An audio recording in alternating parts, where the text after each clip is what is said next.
Welcome आईआईपियंस and आपका स्वागत है ये नए लेक्चर में।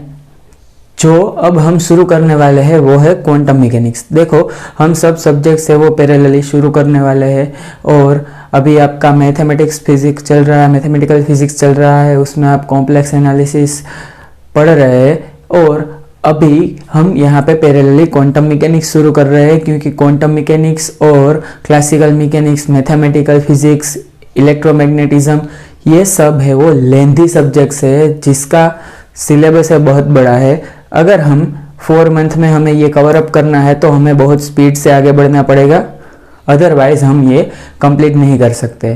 तो यहाँ पे क्वांटम मैकेनिक्स के लिए मैं आपको 3-4 एडवाइस देने वाला हूँ पहले तो, और ये लेक्चर है वो बहुत ही शॉर्ट पीरियड ऑफ टाइम का होगा। देखो, पहला कि आपको मैं यहाँ पे सब समझा रहा हूँ, क्वांटम मैकेनिक्स में सब चीज़ है वो समझाऊंगा और आपको अच्छे से समझ आ जाएगा। लेकिन आपको कोई भी चीज़ के फिजिकल सिग्निफिकेंस के बारे में डिस्कस हम नहीं करेंगे, क्योंकि अगर हम फिजिकल सिग्निफिकेंस के बारे में डिस्कस करना शुरू करेंगे तो एक पॉइंट या एक चैप्टर हम खत्म करने में ही 4 मंथ है वो लगा देंगे। मतलब कि हमें फिजिकल सिग्निफिकेंस के बारे में नहीं सोचना है। आपका ओवरऑल जो गोल है वो क्या होना चाहिए, जीसेट का एग्जामिनेशन क्लियर करने का। तो यहाँ पे मैं भी जीसेट के अप्रोच से पढ़ा रहा हूँ और आपको पढ़ना भी जीसेट के अप्रोच से ही है। तो क्वांटम मैकेनिक्स के लिए आप एक नई बुक बना लो और उसमें जो ये स्टैंडर्ड इंटीग्रेशंस और जो थोड़ा बहुत मैं मैथ्स यहाँ पे सिखाने वाला हूँ जो कि क्वांटम के लिए ज़रूरी है, और जैसे जैसे जो मैथमेटिक्स यहाँ पे क्वांटम के लिए इन्वॉल्व होगा वो यहाँ पे मैं आपको धीरे धीरे बताता जाऊंगा। लेकिन यहाँ पे इनिशियल स्टेजेस पे आप क्वांटम की बुक में स्टैंडर्ड इंटीग्रेशंस और थोड़ा बहुत 1-2 पेज का मैथ्स है वो वहाँ पे लिख लो। उसके बाद 5 to 10 पेजेस है वो वहाँ पे छोड़ दो, ताकि अगर कोई ऐसा जो स्टैंडर्ड मैथमेटिकल फॉर्मूला है वो वहाँ पे आपको लिखना है तो आप लिख सकते हैं और आपको रिवीजन में आसानी होगी। उसके बाद क्वांटम मैकेनिक्स के वो शुरू करेंगे हम। देखो, यहाँ पे स्टैंडर्ड इंटीग्रेशन से वो मैंने लिखे हैं, तो एक बार यहाँ पे आप ये पूरे के पूरे इंटीग्रेशन है वो वीडियो पॉज करके अपनी बुक में लिख लो। कंप्लीट आपने लिख लिया। देखो, यहाँ पे पहला इंटीग्रेशन है 0 से लेके इंफिनिटी और 0 to infinite and e raise to minus alpha x raise to n dx। Okay, उसके बराबर क्या होगा कि n factorial upon alpha raise to n plus 1। मतलब कि उसको हम लिख सकते हैं गामा फंक्शन के फॉर्म में, gamma of n plus 1 and upon alpha raise to n plus 1। देखो, अगर इसका एग्जांपल अगर हम ले तो अगर आपको ऐसा दिया गया है 0 से लेके infinity e raise to minus 2x and यहाँ पे x क्यूब dx दिया गया है, तो इसका वैल्यू है वो क्या होने वाला है। तो देखो, gamma n plus 1 upon alpha raise to n plus 1, तो मतलब कि इसको ऐसा लिख सकते हैं कि गामा n प्लस 1 मतलब कि 3 प्लस 1 अपॉन अल्फा यहाँ पे क्या है 2 रेज टू n प्लस 1 मतलब कि 3 प्लस 1। ओके, और उसको हम लिख सकते हैं n फैक्टोरियल। देखो, फैक्टोरियल और गामा के बीच का रिलेशन क्या है कि यहाँ पे ये है gamma function, n plus 1 gamma है अगर, तो उसको n फैक्टोरियल लिख सकते हैं, और यहाँ पे n गामा है तो उसे हम क्या लिख सकते हैं n माइनस 1 फैक्टोरियल। ओके, मतलब कि यहाँ पे देखो, अब आपको क्या करना है कि ये जो गामा है उसको हम कन्वर्ट कर देते हैं फैक्टोरियल में, 3 factorial upon 2 raise to 3 plus 1 मतलब कि 2 रेज टू 4। ओके, इसको आप सिंप्लीफाई कर लो। 3 फैक्टोरियल मतलब कि 3 इंटू 2 इंटू 1 अपॉन 2⁴ मतलब कि 3/2⁵ मतलब 3/8, ऐसा कुछ इसका आंसर निकल कर आएगा। क्लियर। अब यहां पे ये एग्जाम्पल आपको करवाया, उसके बाद देखो यहां पे आपको ये इंटीग्रेशन से वो आगे सभी जगह पे यूजफुल होने वाले हैं। सो देखो यहाँ पे 0 to ∞ और e⁻⁴ देखो सिर्फ लिमिट तो सेम ही है, लेकिन यहाँ पे x है, यहाँ पे x² है, बाकी सब चीज है वो सेम है। तो डिफरेंस क्या हो जाता है, गामा n+1/2 अपॉन 2α⁴n+1/2 हो जाता है। मतलब कि अगर आपको यहाँ पे बताया जा रहा है कि 0 से लेके इनफाइनाइट और यहाँ पे एग्जांपल के तौर पे लिख देते हैं 2x² और x² dx, तो इसको आप कैसे लिख सकते हैं, गामा n+1/2, तो गामा क्या आ गया n+1, देखो ये n की वैल्यू है, 2 है वो n की वैल्यू है, मतलब कि 2+1/2 डिवाइडेड बाय यहाँ पे 2 जो कि हमारा अल्फा, वहां पे भी 2, यहाँ पे भी n+1/2 है, तो यहाँ पे भी 3/2 और एक यहाँ पे 2 मल्टीप्लीकेशन में है। ये वैल्यू आ गई। देखो अब गामा 3/2 है, उसको कैसे लिखे, 3/2 को कैसे लिखे, इसको हम लिख सकते हैं ऐसे 1/2 + 1, देखो 1/2 + 1 लिख सकते हैं कि 1/2 + 1 करके 3/2 आ जाता है, 2 × 1 मतलब कि 2 + 1 डिवाइडेड बाय 2। ओके, एलसीएम आपको लेना है और आपका यही आंसर आने वाला है। तो 1/2 + 1 को हम फैक्टोरियल के फॉर्म में लिख सकते हैं 1/2 फैक्टोरियल। देखो 1/2 फैक्टोरियल क्या होगा, 1/2 × √π। ओके, देखो अब यहां पे आपको अगर 5/2 दिया गया है, ओके, यहां पे गामा है उसकी वैल्यू 5/2 दी है, तो वहां पे क्या आ जाएगा 3/2 + 1, तो आप लिख सकते हैं 3/2 फैक्टोरियल, और 3/2 फैक्टोरियल को हम लिख सकते हैं क्या 3/2 × 1/2 और यहां पे √π। देखो ये √π कहां से आ रहा है, गामा 1/2 लिखते हैं, उसकी वैल्यू होती है √π, ये आप मेमोराइज कर लो। ओके, गामा 1/2 अगर लिखा है, ये गामा है और ये रूट है, गामा है 1/2 तो उसकी वैल्यू है √π। ओके, अगर यहाँ पे 5/2 फैक्टोरियल दिया गया है तो क्या होगा 5/2 फैक्टोरियल मतलब कि 5/2 × 3/2 × 1/2 और लास्ट में आ जाएगा √π। अगर इंटेजर है फैक्टोरियल में, मतलब कि 4 फैक्टोरियल आपको दिया गया है, तो वहां कहीं भी रूट नहीं आने वाला है। ओके, अब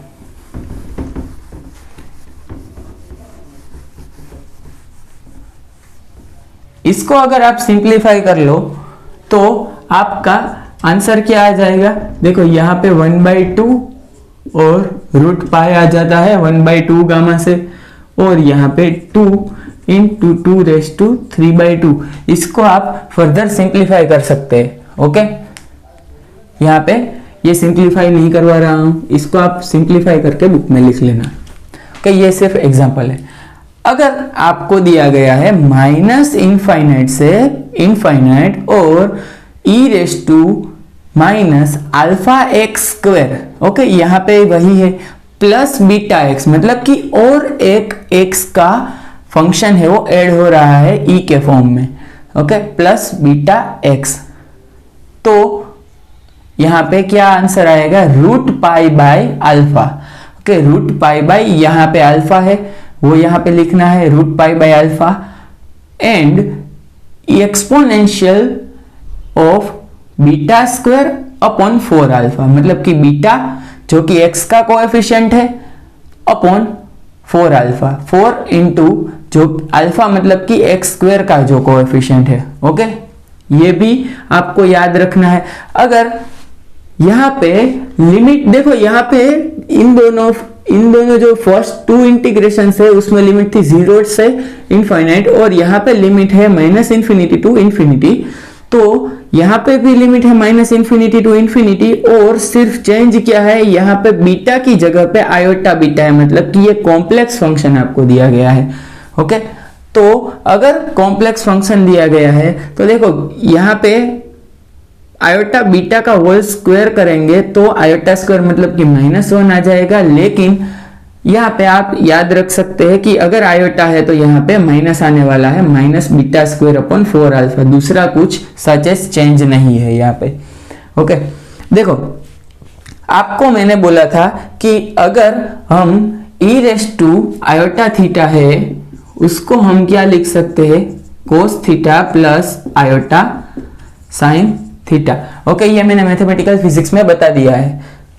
तो अब मैं ये बोल सकता हूं कि cos थीटा है वो रियल पार्ट है e⁻θ का। क्लियर, cos थीटा क्या है, रियल पार्ट है किसका, e⁻θ का, और साइन है वो इमेजिनरी पार्ट है। अब यहां पे देखो कि यहाँ पे -∞ से लेके इनफाइनाइट तक लिमिट दी गई है और cos βx आपको दिया गया है इंटू e⁻⁴ देखो ये cos βx है वो क्या होगा कि e⁻βx है उसका रियल पार्ट दिया गया है। ओके, cos βx है वो e⁻βx का रियल पार्ट दिया गया है, दूसरा कुछ चेंज नहीं है। और यहाँ पे cos है वो इवन फंक्शन है और e⁻⁴ है वो भी इवन फंक्शन है। ओके, अभी मैं इवन फंक्शन और ऑड फंक्शन के बारे में यहाँ पे डिस्कस कर देता हूं ताकि आपको कुछ कंसेप्चुअल एरर ना हो। Even function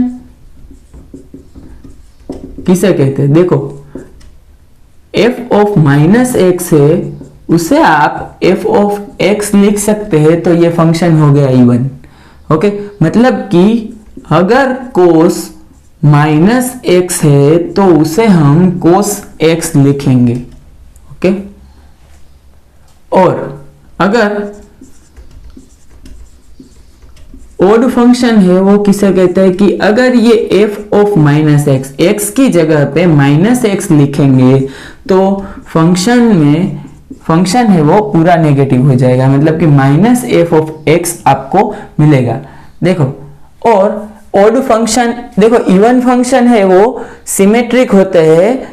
okay, with respect to origin. देखो यहाँ पे कोस फंक्शन और साइन फंक्शन है वो हम ड्रॉ करते हैं, थोड़ा एक यहाँ पे कोई कोस फंक्शन है वो ड्रॉ कर देते हैं। ओके, और यहाँ पे साइन फंक्शन है वो ड्रॉ कर रहे हैं। देखो यहाँ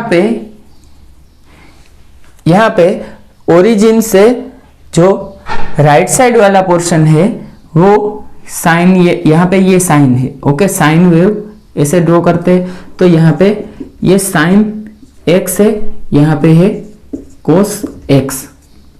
ओके, यहाँ पे है कोस x। और यहाँ पे देखो अगर यहाँ पे आप मिरर रखेंगे तो ये इमेज यहाँ पे मिलना कैसा चाहिए, ये देखो मिरर रखेंगे तो मिलना चाहिए इस तरह से, लेकिन यहाँ पे मिल रहा है उल्टा, मतलब कि साइन है वो सिमेट्रिक नहीं है। साइन है वो सिमेट्रिक नहीं है। सिमेट्रिक मतलब कि क्या, दोनों साइड सेम होना चाहिए। अगर यहाँ पे एक बंदा है वो खड़ा होता है तो वो यहाँ पे खड़ा रहता है तो वो होगा symmetric.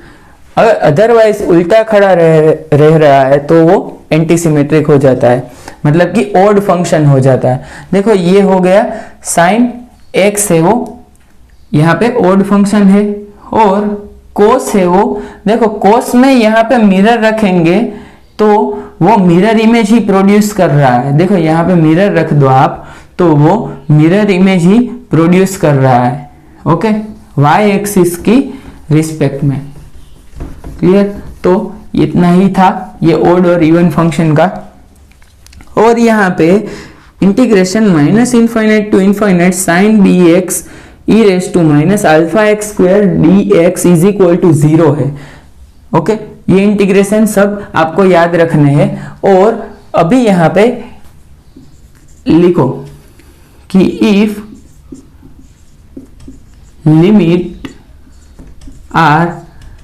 Limits are equal and opposite, मतलब कि अगर माइनस इनफाइनाइट टू इंफिनिटी है, उसके बाद माइनस ए टू ए है, तो मतलब कि लिमिट है इक्वल है और ऑपोजिट भी है, मतलब कि साइन से ये माइनस है ये प्लस आ रहा है। ओके, तो ये लिख देना। तो क्या करेंगे, an function f of x is even. अगर इवन है तो क्या करेंगे, देन 0 से लेके इनफाइनाइट कर दो। ओके, लिमिट है वो इक्वल एंड ऑपोजिट लिखते हैं तो यहाँ पे माइनस इंफिनिटी टू इंफिनिटी लिख दो और यहाँ पे कुछ f of x dx लिख देते हैं। तो यहाँ पे लिमिट है उसको क्या करना है, यहाँ पे 0 पुट कर दिया, यहाँ पे इनफाइनाइट पुट कर दिया, ये 2 टाइम्स कर दिया और f of x dx।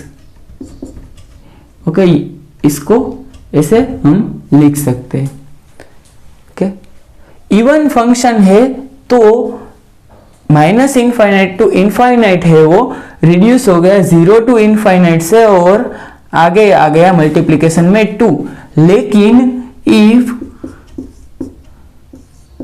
Function is odd, okay, तो फंक्शन अगर ओड है तो क्या करेंगे, फंक्शन ओड है और लिमिट है वो इक्वल एंड ऑपोजिट है। देखो ये इक्वल एंड ऑपोजिट वाला जो वर्ड है वो आपको याद रखना है। अगर फंक्शन है वो ओड है और लिमिट है वो इक्वल एंड ऑपोजिट है तो आपको क्या करना है कि जो इंटीग्रेशन है माइनस इनफाइनाइट से इनफाइनाइट और आपका जो फंक्शन है उसका इंटीग्रेशन हो जाएगा 0।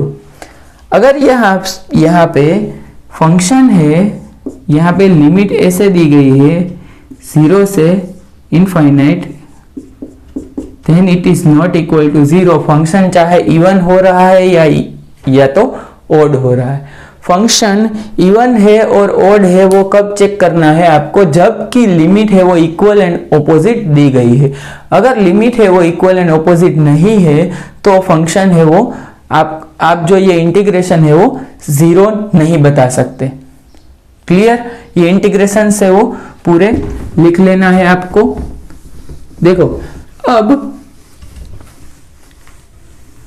देखते हैं गॉसियन फंक्शन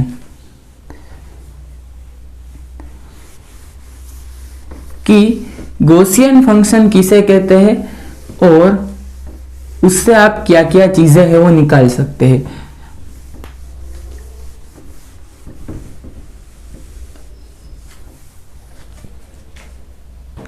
देखो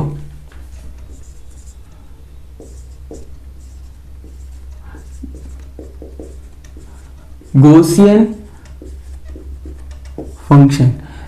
फंक्शन है वो किसे कहते हैं, यहां पे ये आप स्टैंडर्ड फॉर्मूला है वो लिख दो, इसे आप गॉसियन फंक्शन बोलेंगे। ओके, एक्सपोनेंशियल यहाँ पे -x-x0 whole square upon 2 sigma square. इस टाइप के फंक्शन को हम गॉसियन फंक्शन बोलेंगे। अब देखो कि यहाँ पे आपको कुछ भी ऐसा फंक्शन दिया गया है कि यहाँ पे आप लिख दो कुछ भी दिया गया है और एक्स स्क्वायर दिया गया है, ओके।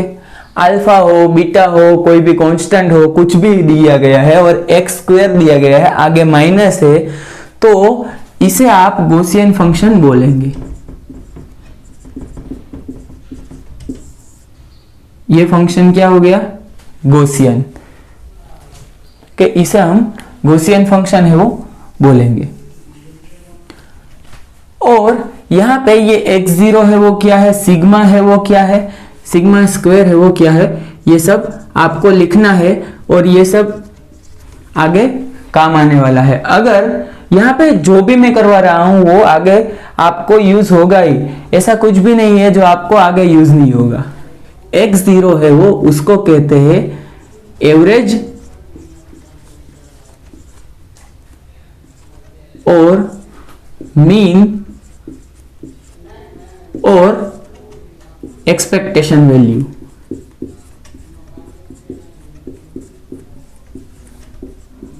क्या कहते हैं? एवरेज कहते हैं, मीन कहते हैं और एक्सपेक्टेशन वैल्यू कहते हैं। अब सिग्मा है, जो सिग्मा है उसको आरएमएस वैल्यू कहते हैं, जिसका मतलब होता है root mean square value, square value RMS value कहते हैं। उसके बाद स्टैंडर्ड डेविएशन भी कहते हैं। देखो ये रूट मीन स्क्वायर वैल्यू कहते हैं, उसको अनसर्टेनिटी भी बोलते हैं। क्या कहते हैं? अनसर्टेनिटी।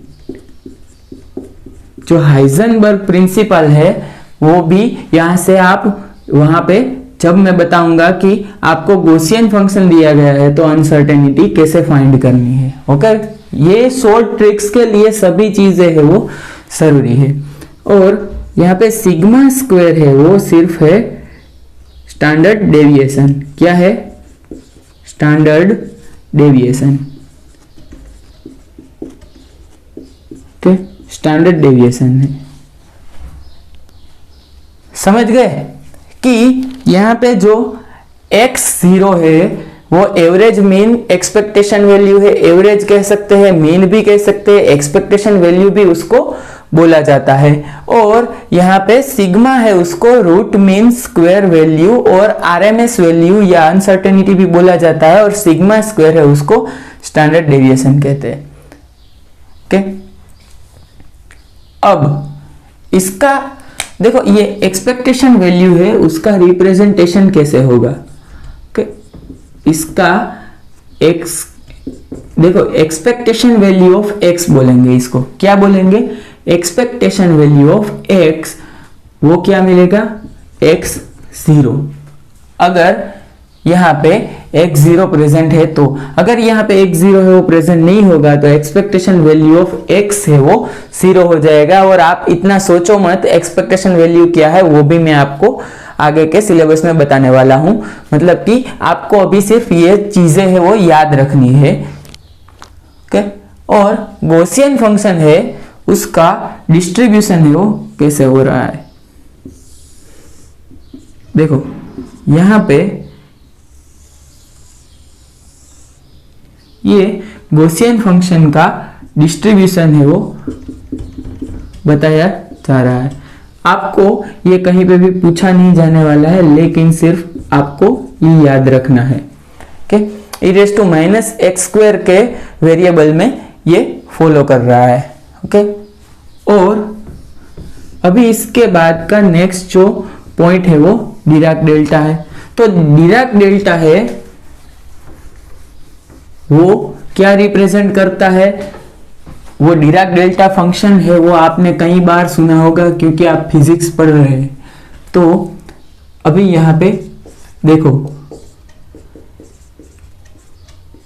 डिराक डेल्टा फंक्शन, यहां पे डिराक डेल्टा फंक्शन है जिसको रिप्रेजेंट किया जाता है डेल्टा से, ओके। इसको बोलते हैं डिराक डेल्टा। देखो डिराक डेल्टा का पहले फॉर्मूला लिख देते हैं, x माइनस ए, ऐसा फॉर्मूला आप लिख दो। 1/√2 pi minus infinity to infinity E raise to plus minus iota K x minus A, and यहां पे आपको क्या लिखना है, integration with respect to D K. Okay, ये है डिराक डेल्टा का स्टैंडर्ड फॉर्मूला। ओके, ये डिराक डेल्टा का स्टैंडर्ड फॉर्मूला हो गया। तो इसका अभी हम थोड़ा मतलब समझ लेते हैं। ओके, कि यहाँ पे जो डिराक डेल्टा है उसका फॉर्मूला है, उसका मतलब क्या है कि हमें पता है कि डिराक डेल्टा है वो क्या दे रहा है, सिर्फ सिंगल डिस्ट्रीब्यूशन दे रहा है जिसका स्ट्रेंथ होता है एक ही पॉइंट पे। ओके, अगर डिराक डेल्टा आपको दिया गया है x माइनस ए, तो मतलब डिराक डेल्टा की पीक कहां पे है, x इज इक्वल टू ए पे डिराक डेल्टा है, उसकी पीक आपको मिल रही है। कहां पे मिल रही है, x इज इक्वल टू ए पे। क्लियर? देखो यहां पे x इज इक्वल टू ए पे डिराक डेल्टा है, उसकी पीक है वो हमें मिल रही है। अब हमें डिटेल में इतना जाना नहीं है, और यहां पे देखो ये 1D है, 1D। अगर ये यहाँ पे 2 डायमेंशन है तो ये रूट पाई है उसका स्क्वायर हो जाएगा, और 3 डायमेंशन है तो क्या आ जाएगा, देखो अगर 2 डायमेंशन है तो √2 पाई है उसका स्क्वायर आ जाता है, तो मतलब कि 2/2 हो जाता है, मतलब कि 1 हो जाता है, सिर्फ रूट निकल जाता है। और अगर 3D है तो क्या हो जाता है, 2π⁵2।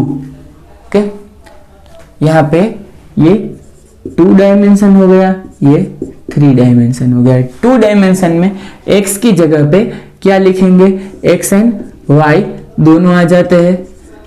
ओके, आयोटा के यहाँ पे x माइनस ए है, वैसे ही यहाँ पे y आ जाएगा, और यहाँ पे क्या आ जाएगा, y माइनस ए, और यहाँ पे dkx dky, ऐसा हमारा फॉर्मूला हो जाता है। देखो ऐसे ही यहाँ पे x y z तीनों आ जाएंगे। अब डिराक डेल्टा है उसको पोलर फॉर्म में भी लिख लेते हैं। देखो ये कौन सा फॉर्म था, कार्टेशियन, यहाँ पे ये फॉर्म था कार्टेशियन। अब पोलर फॉर्म में लिखना है हमें, तो डिराक डेल्टा को पोलर फॉर्म में कैसे लिखे, डिराक डेल्टा को पोलर फॉर्म में कैसे लिखे, 1/r² sine theta delta of r minus A, r minus r0 delta theta minus theta 0 and delta phi minus phi 0। Okay, ऐसे हम पोलर फॉर्म में लिख सकते हैं।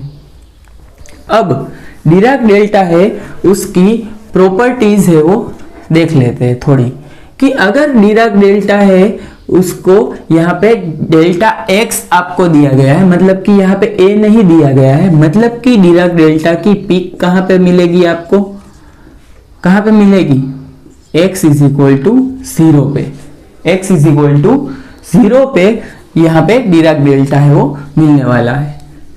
अब अगर आपको दिया गया है डिराक डेल्टा में यहाँ पे ax दिया गया है, x के मल्टीप्लिकेशन में a आ रहा है, तो यहाँ पे वो हो जाएगा 1/a एंड यहाँ पे डिराक डेल्टा ऑफ x। देखो ये एक लिख लो, और एक बार अगर x/a आ रहा है आपको दिया गया है, तो वो क्या आ जाएगा, a डेल्टा x। ये आपको यहाँ पे प्रूफ करके मैं दिखाने वाला हूं, पहले ये इतना लिख लो। देखो अब हम पहला रिलेशन है वो प्रूव कर देते हैं कि डेल्टा अगर आपको दिया गया है ax, तो मतलब कि उसको लिख सकते हैं √2 और minus infinity to infinity E raise to plus minus iota K, और यहाँ पे A X D K. Okay, अब यहाँ पे हम के ए को कुछ y ले लेते हैं। K A is equal to y assume कर लेते हैं। ओके, यहाँ पे मैं लिख रहा हूं अज्यूम दैट के A is equal to y। तो यहाँ पे अगर हम डी के लिखेंगे, मतलब कि डिफरेंशिएशन लिखेंगे, तो डी के क्या हो जाएगा, डी वाई बाई ए है वो सामने की साइड चला जाएगा। तो हमारा ये डिराक डेल्टा है वो क्या होने वाला है, x इज इक्वल टू 1/√2 और यहाँ पे minus infinity to infinity E raise to plus minus iota Y X and D K की जगह पे हमें लिखना है, यहाँ पे डी के था उसकी जगह पे लिखना है डी वाई बाई ए, और ए है वो कांस्टेंट है, तो यहाँ पे इसकी जगह पे यहाँ 1/a यहाँ पे आगे लिख देते हैं। ओके, आपको 2 स्टेप से वो लिखने हैं, और यहाँ पे आपको पता है 1/a के अलावा ये जो पूरा का पूरा है वो डिराक डेल्टा था, यहाँ पे डिराक डेल्टा ही था पूरा का पूरा, तो यहाँ पे लिख सकते हैं 1/a और Dirac delta of x। Clear, समझ आ रहा है कि यहाँ पे ये कैसे जो मल्टीप्लिकेशन में था वो डिवीजन में आ गया। लेकिन आपको सिर्फ याद रखना है अभी कि डिराक डेल्टा के मल्टीप्लिकेशन में, x के मल्टीप्लिकेशन में कुछ भी दिया गया है तो वो डिवीजन में आ सकता है, मतलब कि ऑप्शन है वो उसमें उतना चेंज कर सकता है। अगर आपका आंसर आ रहा है डिराक डेल्टा ऑफ 2x तो 1/2 and Dirac delta of x है वो आपको ऑप्शन में दिया गया होता है, आपको वो लिखना है। ओके, आपको दूसरा कुछ ऑप्शन है वो सिलेक्ट नहीं कर लेना है अपने तरीके से। ओके, तो अगर देखो डिराक डेल्टा है उसकी वैल्यू ओके माइनस इन्फिनिटी से इन्फिनिटी में फंक्शन है x एंड डिराक डेल्टा आपको यहां दिया गया है x minus a into D x. देखो, अगर पहला केस हम जनरलाइज डिस्कस कर लेते कि ऐसा दिया गया, मतलब कि ये डिराक डेल्टा है उसमें पीक कहाँ पे मिल रही है, x इज इक्वल टू 0 पे, तो आपका ये जो इंटीग्रेशन है उसमें क्या आ जाएगा 1 माइनस इन्फिनिटी से इन्फिनिटी तक है। तो अगर माइनस a से a तक है आपका function f of x and Dirac delta है डिराक डेल्टा ऑफ x है, तो यहाँ पे क्या आएगा, आपका जो आंसर है वो 1 आ सकता है और 0 आ सकता है। कब, इफ 1 कब आएगा कि फंक्शन है सी, देखो यहाँ पे x इज इक्वल टू 0 है। Okay, x is equal to 0 है, वो माइनस a से a तक में आना चाहिए। If x is equal to जो 0 है, x is equal to 0 is lying in the limit. Okay, and 0 कब आएगा, if x is equal to 0 is not with the limit, मतलब कि लिमिट में अगर नहीं आ रहा है तो x इज इक्वल टू 0 आपका आंसर आएगा। उससे भी आगे देखते हैं कि माइनस इन्फिनिटी से इन्फिनिटी है और फंक्शन ऑफ x है, और यहाँ पे डिराक डेल्टा दिया गया है क्या, x minus a dx, then आपका आंसर आएगा f ऑफ a, क्या फंक्शन ऑफ x है वहां पे फंक्शन ऑफ a आ जाएगा। देखो, इसको कैसे रिप्रेजेंट कर सकते हैं कि अगर आपको दिया गया माइनस इन्फिनिटी से infinity x square and Dirac delta है वो दिया गया है x minus A D x. Okay, तो यहाँ पे ए है, देखो यहाँ पे जो ए है यहाँ पे आपको पुट कर देना है, मतलब कि सिर्फ आपका आंसर आने वाला है ए स्क्वायर। ए स्क्वायर है वो आपका आंसर आ जाएगा, मतलब कि एक्स की जगह पे ए पुट कर देना है। क्लियर? इसका यही मतलब होता है। अब यहां पे अगर डिराक डेल्टा है वो आपको दिया गया है कि लिमिट है वो आपको दी है ए से लेके 3a तक, और आपका जो ये x है वो a/2 पे है, a/2 पे है, तो मतलब कि फंक्शन है वो, देखो डिराक डेल्टा है उसकी लिमिट है यहाँ a से लेके 3a तक। देखो लिमिट आपकी फंक्शन की दी गई है, लिमिट आपको इंटीग्रेशन की दी गई है a से 3a, और डिराक डेल्टा है वो आपको मिल रहा है a/2 पे। देखो क्यों? क्योंकि x is equal to a/2 होगा तभी ये डिराक डेल्टा कितना होगा, तभी 1 होगा। Okay, x is equal to a/2 होगा तभी। अब देखो a/2 पे आपको यहाँ पे पीक मिल रही है, तो अगर आप इंटीग्रेशन करेंगे a से लेके 3a तक तो आपको डिराक डेल्टा है वो कोई भी रिजल्ट है वो देने वाला नहीं है, मतलब कि आपका रिजल्ट आने वाला है 0। क्लियर? तो ये था हमारा बेसिक मैथमेटिक्स जो अभी आगे क्वांटम में यूज होने वाला है, और आगे का मैथमेटिक्स भी मैं आपको बताने वाला हूं। और अभी हम चलते हैं नेक्स्ट हमारा जो इंट्रोडक्शन है क्वांटम मैकेनिक्स का उसकी तरफ। तो नेक्स्ट टॉपिक है हमारा कि क्वांटम मैकेनिक्स है उसका ओरिजिन क्या है। क्वांटम मैकेनिक्स है उसका ओरिजिन क्या है पता है कि जब क्लासिकल मैकेनिक्स है उससे कई चीजें है वो एक्सप्लेन नहीं हो पा रही थी, तो तब क्वांटम मैकेनिक्स से वो पिक्चर में आया। मतलब कि क्लासिकल मैकेनिक्स है उसकी लिमिटेशंस क्या थी, ब्लैक बॉडी रेडिएशन है, photo electric effect, quantum effect, pair production है, and atomic stability and atomic and molecular spectra है। उससे भी आगे चलते हैं तो एनामेलस सीमान इफेक्ट है, fine structure and hyper fine structure है, वो लिमिटेशंस थी क्लासिकल मैकेनिक्स की। तो इससे क्वांटम मैकेनिक्स है उसका ओरिजिन हो रहा है। और क्वांटम मैकेनिक्स में old quantum mechanics and new quantum mechanics, मतलब कि ओल्ड जो था वो किसके बेस पे था, particle nature of the radiation and energy and angular momentum quantization पे था। और जो न्यू क्वांटम मैकेनिक्स है वो D Broglie concept of wave function पे था। ओके, तो हम सभी चीज है वो यहाँ पे देखने वाले हैं, और हम स्टार्ट करेंगे यहाँ से फोटो इलेक्ट्रिक इफेक्ट से, quantum effect, pair production, pair annihilation.